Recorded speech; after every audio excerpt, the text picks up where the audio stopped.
Hey! This is the Shadow here, proudly welcoming you to the finale of Part 5 of the coming series, Full Circle.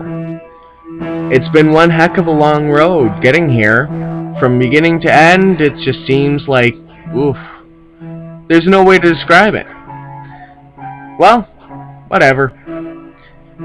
Now lock your doors, bar your windows, turn out the lights, and prepare for the coming Part 5, Full Circle. Now relax. This won't hurt too much. Ha ha ha. How is the project coming along? The meeting began with one of the lead psychologists speaking to a boardroom full of doctors, nurses, and the other psychologists. Not all were present, as the condition of the test subjects needed constant monitoring due to their comatose state, as well as constant monitoring of brain activity. The project was conceived by a pair of psychology grads that shared the same theory. Can people on an arsenal of drugs in a comatose state have this shared experience? May Jordan and Frank Kelp grew up together in Michigan, and were always those two weird kids you see, only having one another for company. May and Frank both went on to study psychology at Vassar College, all due to one discussion that the two of them had one summer day when they were 16.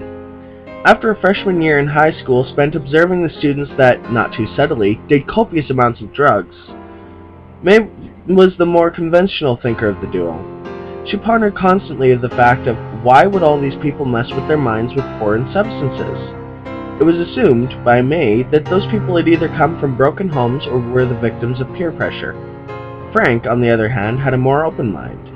He was heavily into the spiritual world, and had many theories, including can regular people see the other side, among other things, by means of outside influences? His intrigue into this theory began at the age of 8, when he saw an article in the Scientific American Journal, where the victims of a car crash reported, after the recovery, very similar experiences and sights. Most of these experiences could be explained away after further inquiry into these victims' past, but there were some things that simply could not be explained away with science, which sparked a lively debate between the religious and medical communities. The article was published after there was no resolve. It was more of an open letter rather than an article, but the end purpose was clear. Can people that undergo a traumatic event share the same experience due to outside influences? May and Frank constantly bickered about these facts and theories, but it was clear that both sides agreed that the key points did match up in a general way, which led to their end idea: can an experience undergone by several people have an impact on what they experience? The project originally began with their discussion about those drug-addled students. Frank and May both knew that someday they would have the means to test the ultimate theory previously discussed, but neither were able to agree on the means to test that theory, until that one summer day. There was no doubt that their idea was completely plausible. They then spent the next 6 years formulating an experiment, perfecting it just before they graduated. Back in the boardroom, the meeting was drawing to a close. It was more of a status report from the team on the ground floor conducting the experiment. The experiment was finalized as follows. Hypothesis: can a group of test subjects without any meaningful connection to one another be placed in a medically induced coma and subject to steady doses of certain drug combinations A, survive, and B, have a shared experience by all of them with no real deviations in the overall experience reported by the subjects? Controlled variables: room temperature, equal doses of drugs, time spent in the coma, and a complete lack of information received before the experiment began. Manipulated: types of drugs administered and dosage levels received. Responding: the experience. The conclusion was nearing, for the subjects were to be released from their coma later that afternoon. Following their awakening, the subjects would be placed in isolated rooms and interviewed about each experience during the coma. Each subject, following the interview, would be left alone in their respective rooms until released. Frank and May debated for a long time about who they would approach for approval of the experiment, who would fund it, and how they would find doctors and nurses specially trained to participate in the care and whatnot of the subjects. Also, how would they find willing participants, and what would the qualifying factors be concerning the subjects? Eventually, they slowly narrowed down all of the criteria and means for the experiment. The subject criteria was, they must not have ever used drugs, they must have an open mind, and each person must not be fully religious, i.e., if they devoutly believe in any religion and its ideals, that's a no-no, but if they're passive and have other thoughts, they're in. And finally, they must have the time to be placed in a coma for an indeterminate amount of time and relinquish any legal action if anything were to happen as a result of the experiment. The subjects would each receive $50,000 for their participation in the experiment. Using the connections of May's mother with the FBI, they proposed and requested funding for the experiment, suggesting that if this experiment is a success, the results can be used to further medical studies, as well as help the U.S. government with ideas on furthering whatever's done behind closed doors in a hush-hush manner. As soon as that was suggested, the experiment was green-lighted immediately. On the second floor of the facility, amidst the ruckus of many doctors and nurses milling about, lay the 5 test subjects in a comatose state, each with an IV in their arm. The medication being administered via the IV was the perfect combination of acid and cocaine. The amounts were precisely administered as to keep the subjects in a constant high state, so the perceived experience would be continuous. The cocaine is known for depleting serotonin levels in the brain, and when a normal addict consumes this drug, when the high diminishes, they're known to chase the white rabbit, meaning they need higher and higher dosages in order to maintain the high. Picture the pleasure center of the brain as the cell phone. The first hit of the drug is like the phone battery dying. You plug your phone in and it begins to charge, but every additional hit drains the battery back to zero again. The algorithm was perfected after months of trial and error research. The research involved testing certain types of slow-release IV drips of these drug combinations, with different amounts being tested on the so-called willing guinea pigs, death row inmates at Guantanamo Bay. These tests were similar in effect to the actual experiment, only changing the fact that the subjects here were kept awake and studied meticulously the factors for continuous drug intoxication. An eventual ratio was determined after many failures and deaths, leading for the real experiment to begin. The only ratio that was important was the level of cocaine received. The acid was only mixed in to further open the subjects' minds.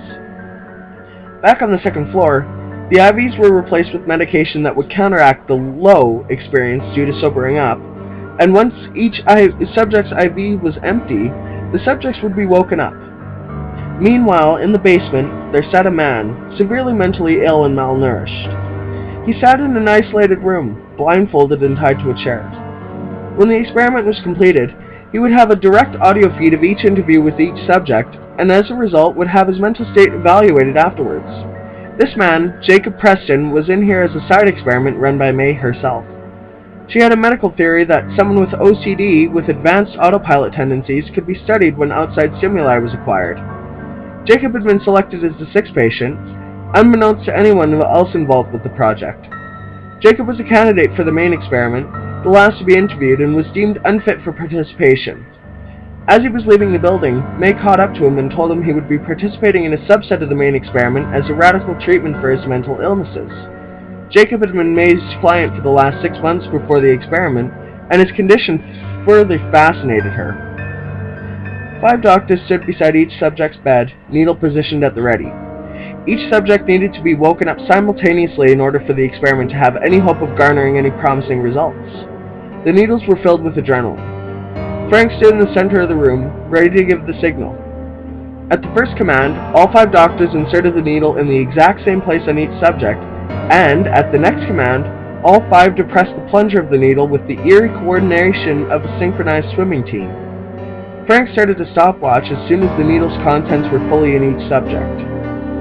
Around the 10-second mark, right on par with the research, all 5 subjects began to stir. This was the moment that had been awaited for the last 6 months.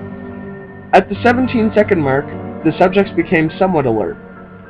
The doctors positioned by each subject immediately put a cloth sack over each subject's head and restrained them. 5 more people entered the room and dispersed to each subject.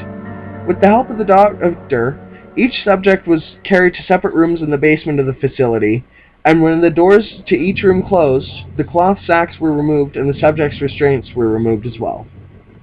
As all this was going on, May and Frank had moved to the security monitoring room and watched the proceeds as to make sure everything was going exactly as planned, and it was.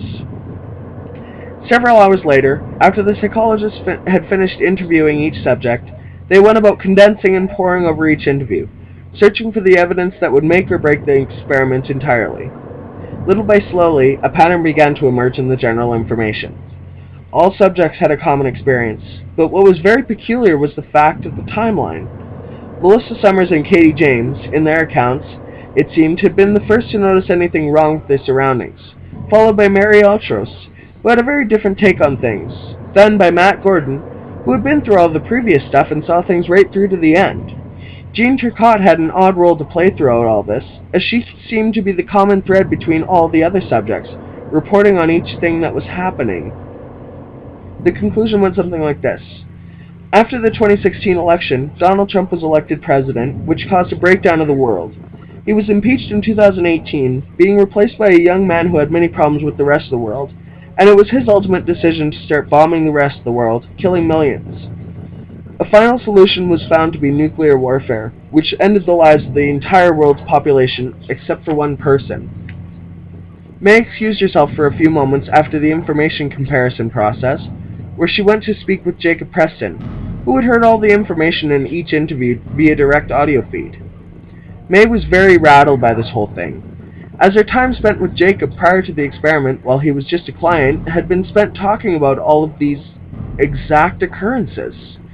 Jacob had suffered from night terrors from as young as the age of 6, and had been keeping a log on each dream from then until now, and all the dreams had a common thread, exactly on par with what the end result of the experiment had been determined. Jacob looked up as May entered the room, and a look of shock invaded his face the moment he saw the 9mm pistol she held in her hand, aimed at his heart. "I think we may have a cure for you, Jacob," May stated as she cocked the gun. But Jacob's final sentence was cut off by a loud pop. May turned and walked out the door, closing and sealing it behind her. Frank and May sat on the front porch of Frank's place, each with a glass of celebratory champagne in their hand. The subjects had each been paid off, and the others running the experiment had been dismissed. The next day, they would have to write up a formal report of their findings, but tonight was all about celebrating the success of the last 6 months' work. The small television set that normally sat on the kitchen counter was on a small table in front of them. It was November 8, 2016, and the results of the election were about to be called. There was a strong prediction that Donald Trump would win the election.